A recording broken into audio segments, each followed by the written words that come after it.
The knock came during the worst hour of the storm. It cut through the wind like something alive. 3 sharp strikes against the cabin door. Too clear to be the wind, too desperate to be anything else. Caleb Monroe froze with his coffee halfway to his mouth. The fire hissed as snow fell down the chimney, sparks jumping like angry insects. Outside, the storm howled across the hills, loud enough to drown out thought. No one came up this mountain in weather like this. No one had come at all in 6 days, and that was how Caleb wanted it. The knock came again, weaker this time, almost swallowed by the wind.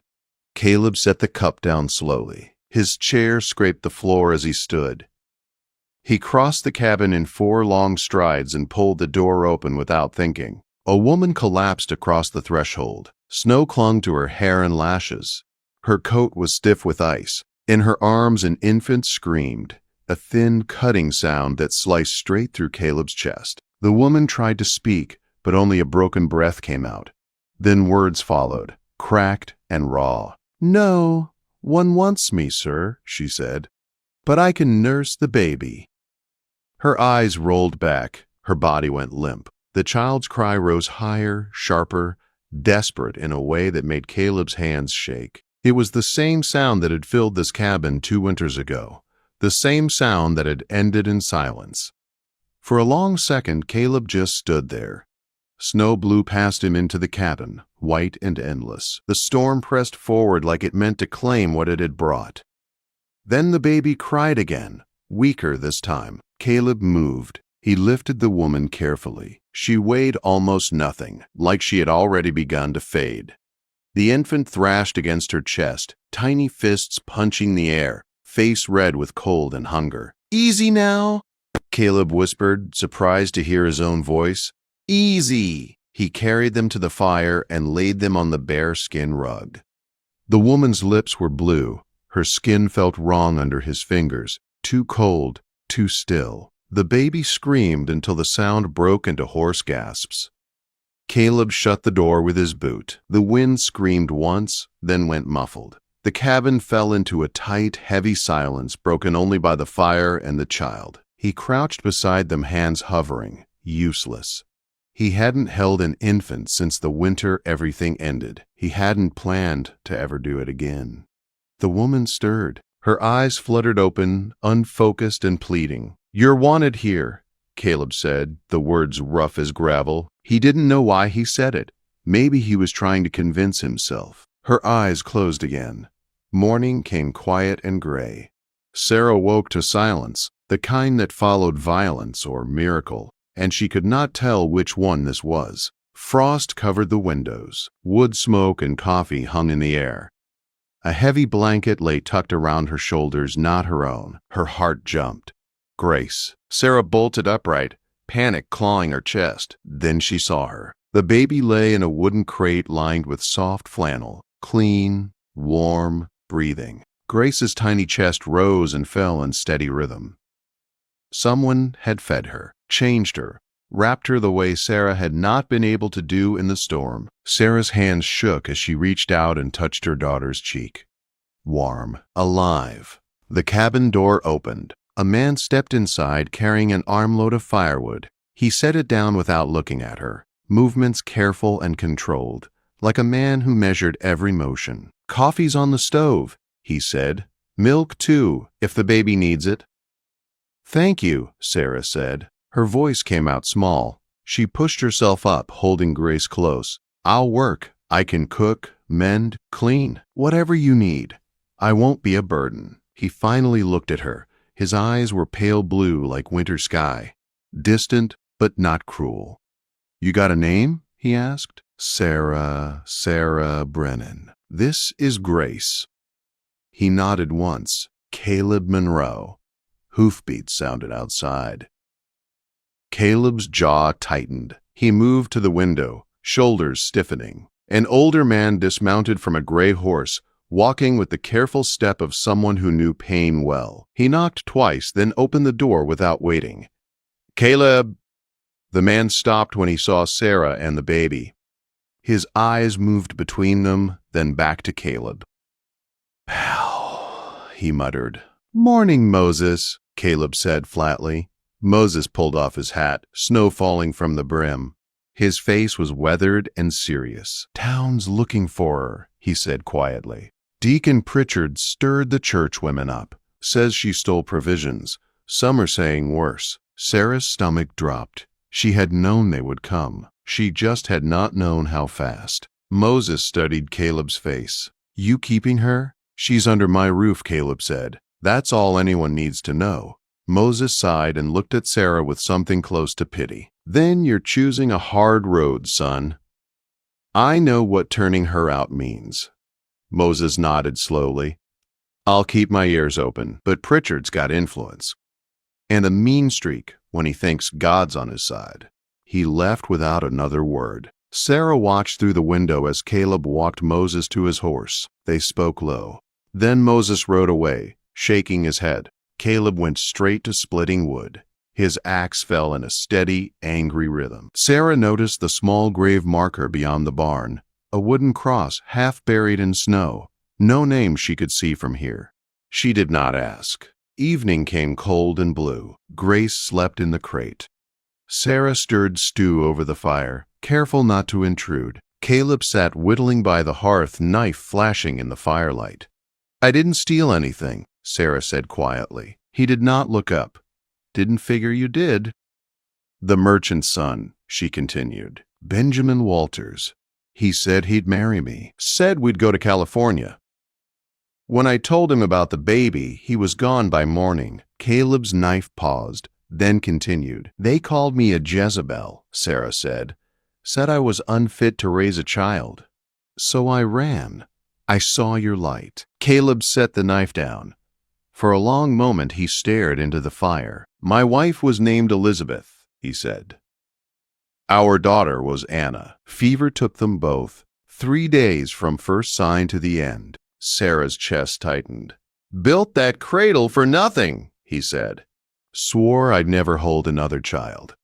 Horses approached. Caleb stood and took the rifle from the wall. 3 men dismounted. One wore a black coat and preacher's collar. His eyes were sharp as a hawk's. "Deacon Pritchard," Caleb said from the porch. "We've come for the woman," Pritchard said. "She needs to answer for her sins." "She's committed no crime here," Caleb replied. "Harboring sinners makes you one." The sheriff shifted uncomfortably. "Caleb, don't make this harder than it needs to be." "You want her," Caleb said. "You come through me." Pritchard smiled thinly. "We'll be watching." They left. Grace reached out and grabbed Caleb's finger, her grip impossibly strong. He did not pull away. "They'll come back," Sarah whispered. "I know," Caleb said, "but not tonight." He closed the door. The fire burned low. 3 strangers stood together, bound by a storm and a choice that could ruin them all. Outside, the wind howled. Inside, something fragile and dangerous had begun. Morning did not bring peace. It only brought light. Sunlight crept across the cabin floor, pale and cold, showing everything clearly. The worn table, the patched walls, the quiet corners where grief still lived. Sarah moved carefully, as if any sudden sound might break the fragile balance holding the place together. Grace slept in the wooden crate, her small chest rising and falling in steady rhythm. Caleb was already outside. Sarah watched him through the window. He worked the fence line with sharp focus, hammer striking nail, breath fogging in the cold air. He had not spoken much since the men left. His silence was not empty. It was heavy, packed tight with thought. Sarah wrapped Grace and stepped outside. The cold bit at her face, but the sky was clear now, blue and wide. Caleb noticed her and paused. "You didn't have to come out," he said. "I wanted to," she replied. "I don't want to hide." He nodded once and went back to work. Days began to stack like that. Quiet, careful, full of work that did not ask questions. Sarah cleaned, she cooked. She mended shirts Caleb had worn until they nearly fell apart. She scrubbed windows that had not seen clear light in 2 years. Caleb fixed fences, hauled wood, checked traps. He taught Sarah where the creek ran shallow and where the ground would swallow a careless step in spring thaw. Grace changed everything. Her cries softened, Her eyes followed light and movement. She smiled for the first time one afternoon while Sarah washed dishes. The sound stopped Caleb mid-step. He stood frozen, listening, as if afraid it might vanish if he moved. He did not smile, but his shoulders loosened, just a little. Moses came by again the following Sunday. "Pritchard's talking," he said, pouring coffee. "Telling folks you're living in sin." Sarah's face warmed with shame, but Caleb only shrugged. "Let him talk." "Talk turns into action," Moses warned. "Winter's not done with us yet. You need allies." Caleb said nothing. That night, long after Sarah had gone up to the loft, she heard movement below. She crept halfway down the ladder and stopped. Caleb was working by lamplight. The old cradle sat in the corner, the one Sarah had noticed that first day. He sanded it carefully, hands gentle, like he was touching something alive. He fixed a broken rocker, oiled the joints, smoothed the carved flowers on the headboard. Sarah watched without breathing. When he finished, he stood for a long moment, then went to bed without looking back. In the morning, Grace slept in the cradle. Something shifted after that. Caleb showed Sarah how to shoot. She learned quickly. The rifle kicked hard, but she learned to stand her ground. When she finally hit the tin can on the fence post, Caleb nodded once. "You're a quick study," he said. "I had to be," she replied. March arrived with muddy promises of spring. Snow pulled back in patches. The days grew longer. Sarah sang while she worked, soft at first, then stronger. One evening, Caleb joined in without realizing it. His voice was low and rough, but steady. They did not talk about it afterward. They did not need to. The fever came without warning. Grace woke screaming, her skin burning hot. Sarah's hands shook as she stripped the baby down, pressing cool cloths to her tiny body. "Caleb!" she cried. He was there instantly. One look and his face drained of color. "Fever," he said. "Too fast." They worked through the night. Willow bark tea, cold water from the creek. Prayer whispered into the dark. Grace's breathing turned shallow. Her eyes rolled back. Caleb broke. He dropped to his knees beside the bed, hands shaking. "Not again," he whispered. "God, not again." Sarah crossed the room and pressed her hand to his chest. "Look at me," she said. "This is not 2 years ago. We're here. Stay with me." Something in her voice pulled him back. Dawn came gray. Grace's fever broke. She slept, peaceful at last. Caleb sat on the floor, head in his hands. Sarah rested against the wall, exhausted, grateful, alive. "She loved you," Sarah said softly. "Your daughter." "I'm scared to love again," Caleb replied. "Scared to lose." "Loneliness is worse," she said. Before he could answer, the door burst open. Moses stood there, breathing hard. "Pritchard's gone to the judge. Wants the baby taken. Says you're unfit guardians." The words landed like stones. "No," Sarah whispered, clutching Grace. "Hearings set for Sunday," Moses said. 4 days. The church was full, every pew packed. Eyes followed Sarah as she walked in, Grace in her arms, Caleb at her side. Testimonies came fast and cruel. Women spoke of shame, of sin, of corruption. Then Caleb stood. "I've known more God in that cabin than in this church," he said. "This woman worked harder than anyone here. She showed love when you showed judgment." Murmurs rippled. Then Widow Hastings stood. "She used his grief," the woman said. "Manipulated him." Sarah felt something break inside her. The vote was quick. Sarah had 1 week to leave the county. Grace would be evaluated for placement.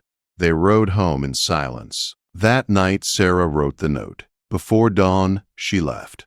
Caleb woke to emptiness.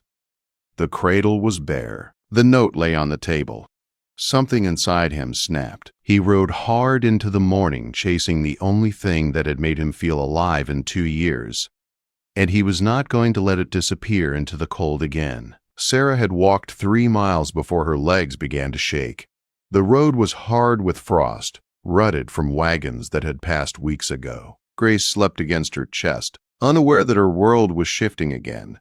Sarah kept her eyes forward, forcing each step. She told herself this was the right thing, that leaving would save Caleb from ruin, that love was not enough to stand against a whole town. A horse approached from behind. "Where are you headed?" Moses called. Sarah did not stop walking. "Anywhere that isn't here." Moses rode up beside her, his face tight with frustration. "You think running proves you're strong? I think staying will destroy him," Sarah said. Moses shook his head. "That man's been half dead for 2 years. You brought him back, and now you're leaving him to bury himself again." "The town will never stop," she said. "They'll ruin him." "They already tried," Moses replied. "He chose you anyway." Sarah stopped. Her breath came hard. "Courage isn't staying when it's easy," Moses said quietly. "It's staying when it's hell." He leaned down and held out his hand. "Get on the horse." Sarah looked back down the road, then at Grace. Finally, she climbed up behind Moses. Caleb stood on the porch when they crested the hill. He looked ready for war. The rifle leaned against the door. His coat was buttoned tight.